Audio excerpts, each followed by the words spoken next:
Everybody, welcome back live at Drew's house, Joppa Afternoon Drive. Hope you're doing well out there. Happy Halloween to all of you, coming quickly. Very excited about our guest today. It has been too long. The former mayor of Newburyport, Donna Holaday, is in the house. How are you? I'm well. How are you, Drew? I am great. It's good to see you. Nice to see you, too. Big adventures here. You're coming back. You just told me you came back from Vegas. Yes. Well, one of the things that has been so nice about passing the baton Yes. several years ago is that my husband and I worked so hard in multiple jobs and whatever that we really didn't get to spend a lot of time together. We watched each other sleep. Yes. So now that he's no longer chefing, but is whole doing music and lessons, that's what he's focused on. But we have been able to travel. So we've been to Nashville, Key West, we've been to Niagara Falls, and rented homes in the Newport area with the extended family. So it's just been wonderful. But my son has been dating this wonderful woman, Jamie Millen, for 8 years, I think, or so. Yeah. She's a professor of English at UMass Boston, and she had one of her papers accepted at a conference in Vegas. So she invited my son Jared to go, and they went out, and they just had such a good time. They went back one more time. Yeah. And they sent me the picture under the Elvis Chapel, and I said, "Don't you dare!" That's funny. And so then, when they got engaged, they decided that's where they wanted to get married. Okay. So there were about 12 of us there. It was just a small group that went out to Vegas, and Nice. it was at the Bellagio, which was incredible. I had never been there before, and my husband and I weren't sure we were going to like Vegas, but we had a ball. Oh, we had such a outstanding. good time. The Bellagio is magnificent, and I can't tell you, 5-star plus. I mean, they treated us like royalty from the minute we walked in the door to the day we checked out and went to the Grand Canyon. That is excellent. And then we went to San Diego, so we got to see places that have been on the list for a while. So Catching up for some lost time. Huh? Yes. Good for you guys. That's great. Was that always the plan? Like when you decided to, I'm going to leave the mayor seat behind. Like I want to travel more. Was that always in your mind? Yes, but we had to do work on the house first. Yep. So got that done, and now we're just having a really good time. Excellent. Well, very good. And congratulations. Those are big family moments there. Absolutely. So how was your summer? Did you get any time off? Or Yeah, we did. I did Maine a lot, actually, which is good. My parents got I've always grown up on the lake in Maine, but they kind of built off my grandfather's old cabin. It's funny, we call it a compound now, where we're kind of building off it a little bit as the family grows. So I've been trying to spend a lot more time up there. They put a lot of work into their house. So that was my summer getaway, as always. And we get nice. big with dogs. So my girlfriend and I, we bring the dogs and we run through the mountain trails. And sounds great. one of them's a swimmer. so that was my summer.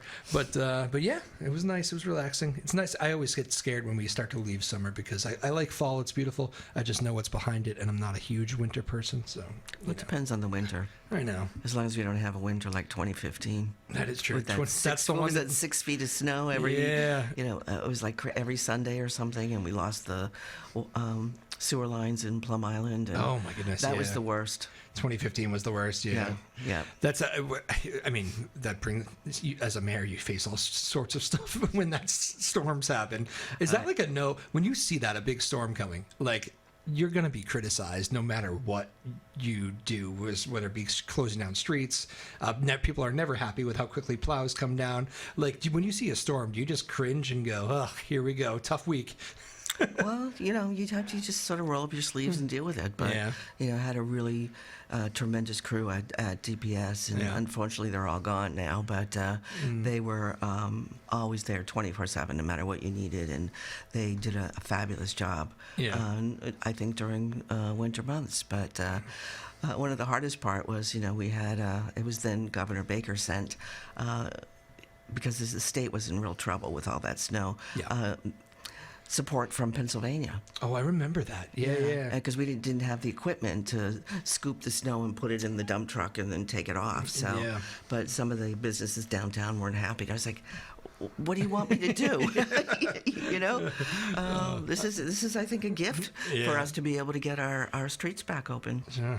I'm cold just thinking about it. I don't miss that. But I'll tell you one funny story. So I had just finished 12 years and leaving for Nashville, and I get a call from one of the local weather stations in Boston, and they're like, Mayor, so there's this big storm coming in.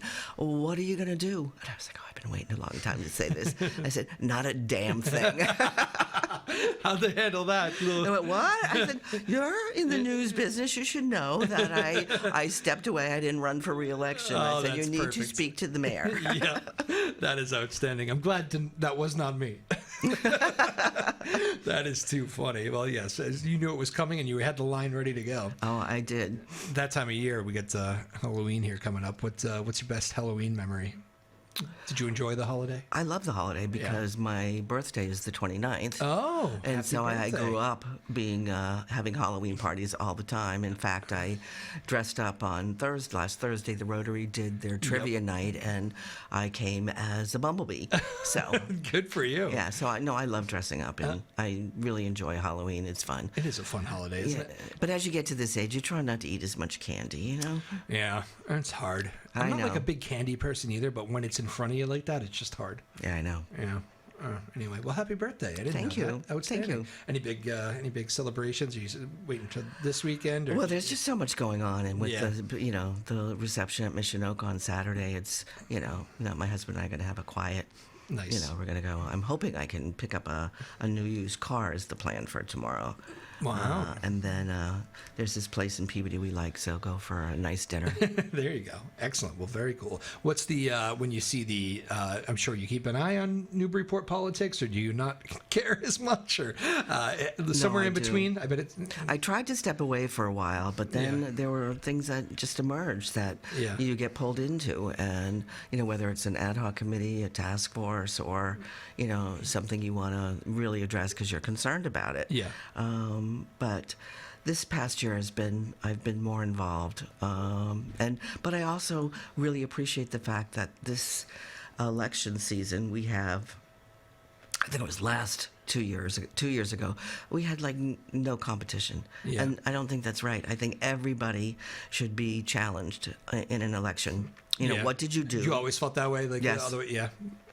Even when I had a challenger, and sometimes they were tough, but I really believe that everybody should have to account for their work, what they've accomplished, what they didn't get done, why, and, all of that. I think it's really important that you have to respond to the voters and, where you stand. And so I think we have 2 races that don't have competition, out of the 6 wards and the mayor's race. So, I mean, that's an improvement. Yeah. And it's not Boston, but Newburyport's a big city. It's probably even more so. Maybe it's nice to have competition. I think that's probably. What's the? I know you were always known as a outstanding campaigner. You ran great campaigns. Whether your team, everybody involved, that you were always known as being very good at that. Do you miss that? I know it's a grind. Do you miss that part of it? Not at all. That's the mess, right? Well, because I did, think about it, 2 terms on the council, and then I did 12 years as mayor. So, it was 2-year terms and then 2 4-year terms. Yeah. So there's a lot of campaigning, and you walk. It's a lot of work. I mean, I loved it. I loved knocking on doors and talking to people and finding their positions on things, or yelling at me for not paving their street, or whatever. But we accomplished a lot, and it's good to get out and meet directly with people. How would you define that act of knocking on doors? Are you kind of like selling yourself? And I can imagine that gets kind of annoying. I wouldn't want to be selling myself every moment of every day, every door. I don't think it's selling yourself. I think it's listening. More listening. It's more listening. Yeah. How are you doing? What do you need? How are we doing? That kind of thing, I think, was more, and I suppose you hope on the end of that conversation that, they say, you got my vote. But it's really listening. Do you ever get the opposite? Oh, sure. We all have stories like that. Yeah. People maybe not as polite in that regard. Sometimes. Yeah. Well, especially it's a difficult time because of what's going on in the federal government. Yeah. The cuts. I'm really concerned about what's going to happen with our health insurance. That's a real concern. The budget's tight. So Yeah.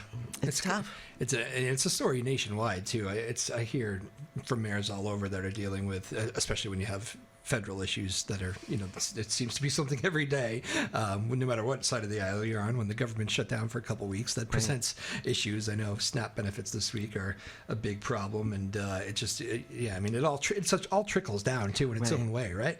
Right. We're fortunate though that we have some really solid organizations that can provide food, because that's going to be a real issue November 1st when SNAP benefits go away. Yeah, a lot of that happens right here, right? Isn't there trucks that come in here and help? Well, there have been, especially during COVID, but now that the large regional center in Salisbury, our neighbor's table is there, because that was a big issue, and for neighboring communities to try and get their food and have to go to Boston or rent trucks. Now it's a much easier system, but we need a lot more food right now. Yeah. As the SNAP benefits go away, and I worry about, like I say, the Coast Guard and their families. Yeah. Down at Station River Merrimack. How are they making out? Yeah, you forget all these people that get government paychecks, You hear so much about, flying and travel and, and that is a big issue too, of course, but... I'm glad we got back from San Diego before this really started to impact. How'd the flying go? Did you have any hiccups along the way? Or? Only an hour delay, and that was more because of the storm, the weather. But anyway, so it's a difficult time all across the board, I think. Yeah, certainly is. Former Mayor Newburyport, Donna Holaday here joining us. It's been a little while since we've been on the show here together. Do you miss the studio? I do. You love what we've done with the place. I would, I really enjoyed coming in for a long time, once a week, to do my, Mayor's update or whatever. Yeah. Or we call it Mayor's update. Corner there. COVID update. Yeah, that's right. Yeah. So every week for a long time. Sometimes I actually struggled dipping back into that COVID time, and I was doing this show from my kitchen table for, I remember, a long time. Yeah, we'd be on Zoom. That's right. Which kind of makes me have chills just thinking about it, because it was. It feels like a different world. So in some ways, it feels like it could have been yesterday, but in some ways it feels like 20 years ago. I don't know. It's one of those weird things like that. It's true. I think you're right, Drew. And it's unfortunate. I still know several people who are still dealing with the effects of COVID. Yeah. I'm fortunate, knock on wood, somewhere where I never got it. Yeah.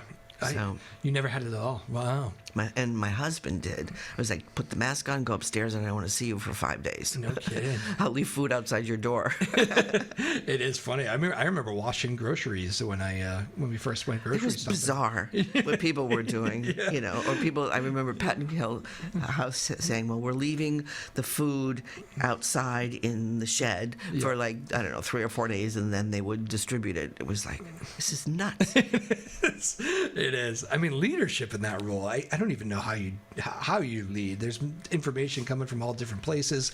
Different states are doing things differently. Different cities are doing things differently.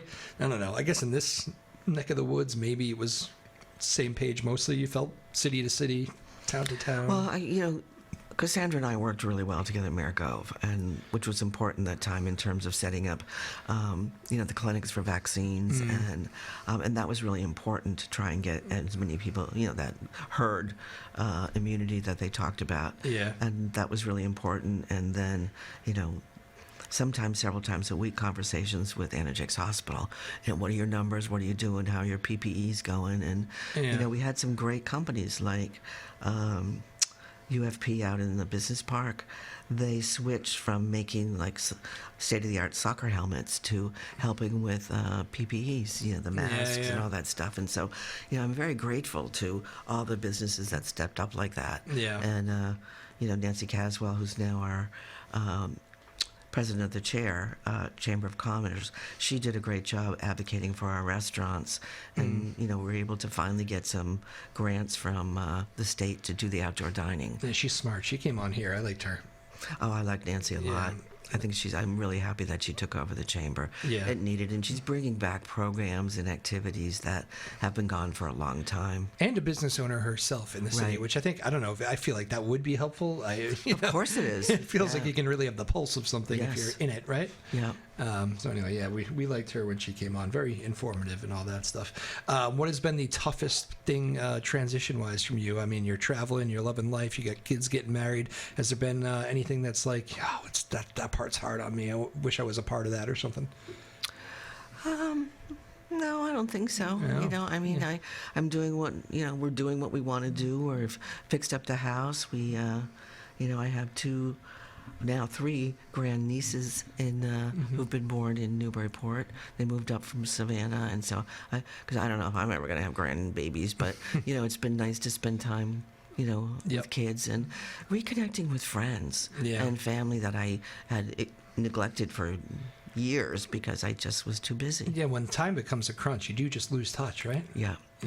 And my youngest son is living now. He was in Brooklyn. Now he's in Astoria. And, my husband and I have just fallen in love with New York City and these suburbs because it's just been, we've been to see plays and concerts and wonderful dining, and it's just been really fun. And never thought, because when I was a kid growing up, we would go to Times Square, you go to Broadway, stay overnight and go home. So we sort of began this thing about, we don't need any more stuff. We're going to do stuff together. And like so our first trip was actually to see Hamilton in obviously New York City.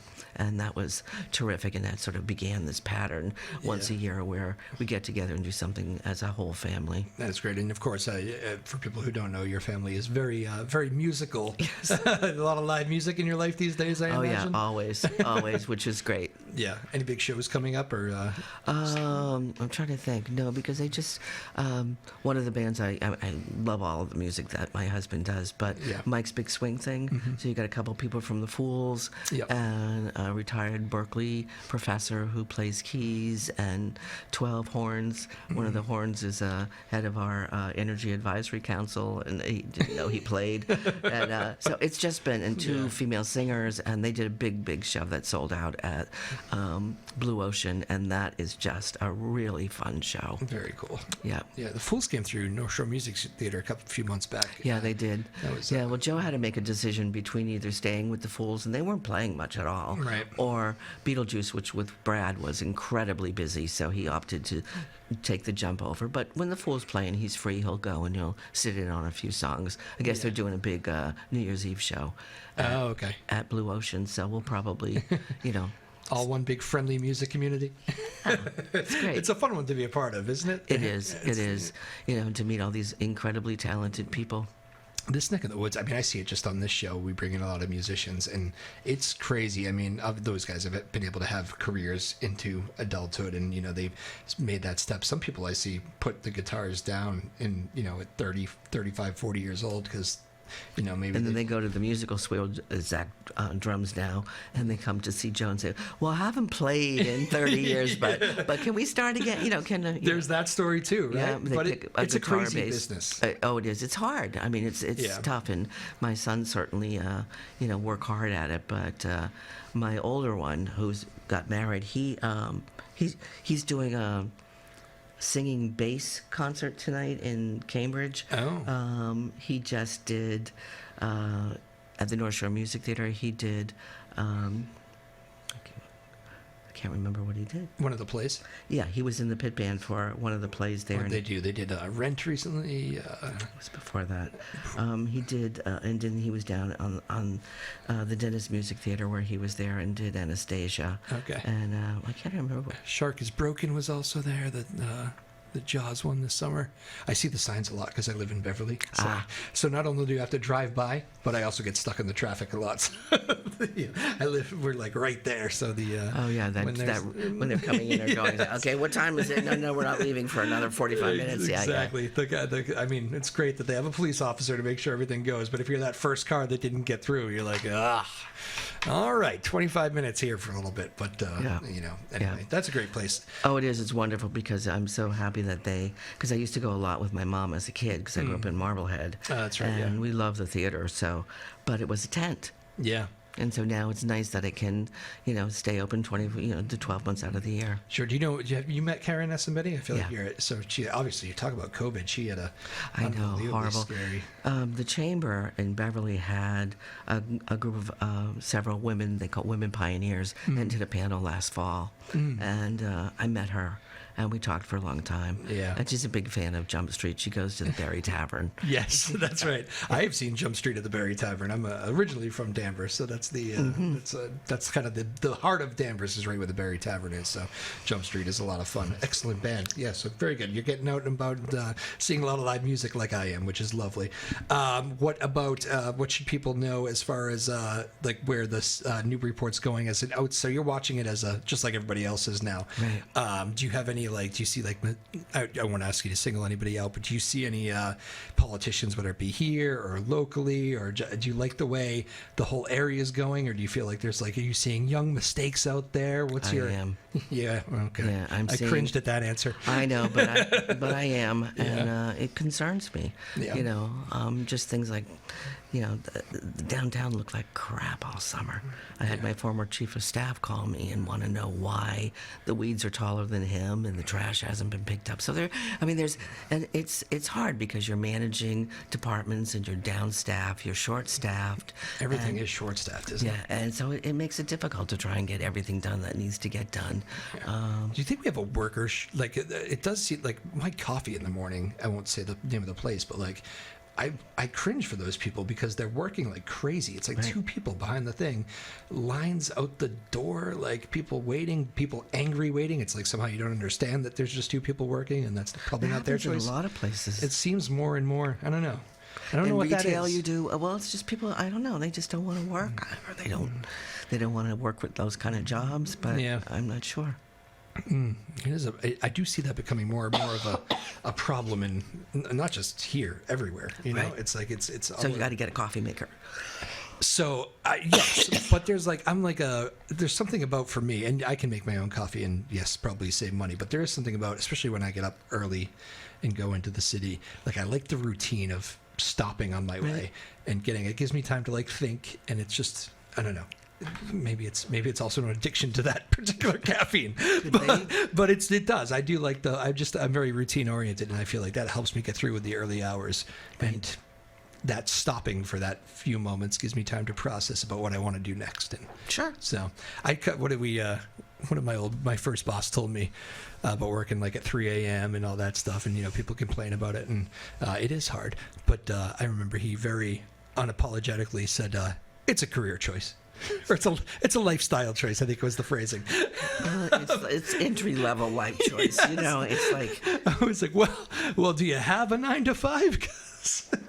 But and that's the other thing, right? It's not a 9 to 5 world anymore. Oh no. Sometimes I think about that with Newburyport, because I remember talking about this with you actually, because I knew you had a music background, about whether because a lot of stuff shuts down here early. Oh, it's horrible. It's okay, yeah, and it really bothers me a lot. So that's why when we were trying to decide where to have this, reception for, they're both from Newburyport. Yeah, and it was like Mission Oak. That's where we're going. Yeah, because and then you pull in at 9:30 on a Friday or Saturday night. It's like, why is it? So many places though, so many places are like that. Even Boston won't be New York City. They have. I remember Mary Menino walking through our WBZ newsroom when I was a young writer. I've told this story before, and he singled me out because I was young, and he was having a fight about curfews and gyms staying open late and everything staying open late. And the transportation, yes. The MBTA, and yeah. So he was in it with that. But I just remember him going, "Drew, what time do you go to bed?" I'm like, "Ma'am, I'm here at 4 a.m. I'm not up too late these days." And he goes, "See, nothing good happens after midnight. I'll swear by it. I'm never changing." And he never did. And Boston really hasn't changed too much. They're not New York City that's open till 5 a.m. with bars and live music and everything. And I kind of see that spill over too. There's very few communities around here that kind of do that. And there are people, it's not a 9 to 5 job, a 9 to 5 workplace anymore. People work till 8 p.m. and maybe want to get a late dinner, and it's it's weird. It's different. Yeah. And I know staffing, maybe that comes back to staffing too. I'm sure a lot of that does. But the commute, the commute to Boston is horrible. these days. I mean, it's because I used to have to go to Boston several times a month, maybe even more. And, you know, there were certain times you would, excuse me, avoid. Yeah. And then, but now it's like no matter what time you go. Yeah. No, it's true. There's always traffic. It's horrible. Yeah. I don't know. I mean, I was young for like the big dig projects and stuff. Yeah. And it seems like there was a plan there eventually that they got to. Yes. Cost overrun, ceilings, parts of ceilings falling down on cars, and, you know. Very serious issues, too. Because somebody died in one of those tunnels, right? Yeah. Yeah. But, you know, at least it is a different Boston than even just before COVID. I remember driving back into Boston for the first time since COVID had hit, and I was like, ooh, there's been some real construction going on in here. So, like, in a lot of those roads, you could tell the plan was there at least. But, I mean, I don't think there's anything you can do about the traffic. It's like, take public transportation. there you go. But then again, that's not the solution, so, you know. Yeah. It is, and it is the oldest transportation system in the country too. But I think Mayor Wu did the right thing in terms of bringing Ng in from New York. Yeah, he seems to be popular. He's, you know, the only person that I have heard of in, you know, years and years and years who really understands, you know, what his role is in terms of upgrading and making the system safer, and, you know, not letting areas be built even though they know that the tracks are too small. You know, things like that. That's like, what? Yeah. No, yeah, you're right. And he just got a promotion too, right? He went to, but the Newburyport is actually right in the middle of that too, because the commuter rail comes right, kind of ends here. I mean, the Newburyport line is right here. Did you find yourself using the commuter rail when you would ever go into Boston, or when I could? Sometimes it was difficult because, I mean, if I was all there for an all-day thing, then that was fine. But, you know, when, you know, your meeting ends at 2 and you can't get a train till 4:30, you know, what are you going to do? Yeah. You know, so that can be problematic. But, you know, and I'm sorry that we lost C&J, but, you know, I couldn't work with the owner because he wanted to put something like 150 additional cars across the street. Oh, was that the deal with that? Yeah, so you would, and I was like, no, I'm not going to do this. We're not going to have the entrance to Newburyport be a parking lot. Yeah. Yeah, it was just, I mean, and so he went up to Seabrook, and, you know, that did annoy people, but the property is owned by the feds because they did put some money in there during the big dig, and recently when they rebuilt one of the support walls over there. But, you know, it's just, we need to either do housing there, or we need to do something else in terms of another level of transportation into Boston. I can tell just by the way you think the city still means a whole lot to you, doesn't it? Oh, I love Newburyport. I always will. Yeah. I worked hard to, you know, make the major upgrades we did, and you know, we like I joined Rotary. I'm on boards and things because, of course. Yeah. And yesterday, the Rotary gives out dictionaries to third graders at the Bresnahan, and I hadn't been in there in a while. Yeah. And I was able to walk in and say, oh, they're taking good care of the school. It's a good feeling. Well, because, you know, we didn't for the longest time. I mean, things were like we had buckets catching pools of water in the middle school. We had a condemned track. I mean, there were so many issues in the city that just couldn't be addressed. So it was nice to be able to see some major work done in the city. Very cool. Well, former Mayor Donna Holaday, thank you so much for coming in. This is very nice. Safe travels to you with all your next adventures to come, and all the. Do you ski? Family. I do. It was just funny, you know. I was just talking. I was thinking about your house in Maine. Yes, actually, it is on Mountain Road, which is the old. Now they changed the name. It's what used to be Shawnee Peak. It's now back to Pleasant Mountain. I think it was always Pleasant Mountain, but it used to be Shawnee Peak on Pleasant Mountain. I can't, or Shawnee Peak on Pleasant Mountain. Now it's just Pleasant Mountain. So, there you go. But yes, that's and it's funny. I grew up skiing and I liked it, and like as I kind of got older, I don't know. I don't know if it was life the gear. Gets too busy. Yeah, busy. And you had to keep replacing the gear, and then the cost. Yes. Yeah, there was a lot of factors. And like I said, I'm a summer boy, so I'm not like, you know, let's hit the slopes. I've never been like that, even when I was a kid. But I was just saying, I think this winter I'm going to, maybe because, you know, my parents are up there so much more, it's a nice excuse to get up there, see my folks, and maybe I'm going to try to dive into the skiing game a little bit more. So that's my thought on that. Sounds good. You like the mountain? I did for years. Yeah. But, you know, it just got to a point where you know, physically I can't do it anymore. Yeah. I had a shoulder replacement. I'm not even sure I can do it anymore. It's a hard sport on the body. I know it is. It's I do like the atmosphere though. Even when I was going, I used to say I'm not like a full day person. Give me like the morning. We'll do some runs. Come back, lunch. Hopefully, there's an acoustic guitar player in the corner, and I'm happy. It's a good atmosphere, you know. Yeah. But yeah, safe travels to you. It's been great to see you, and thank you for doing this. I appreciate it. Oh, I'm happy to be here, Drew. It's good to catch up with you. Same. Former Mayor of Newburyport, Donna Holaday. Thank you to Maeve Power, the producer of the show, as always, doing a great job. Happy Halloween to everybody out there. Be safe, and don't eat too much candy. There you go. Save some for the kids. There you go. Well said, Sarah Hayden, the boss. Thank you all. Live at Drew's house. See you next time. Peace.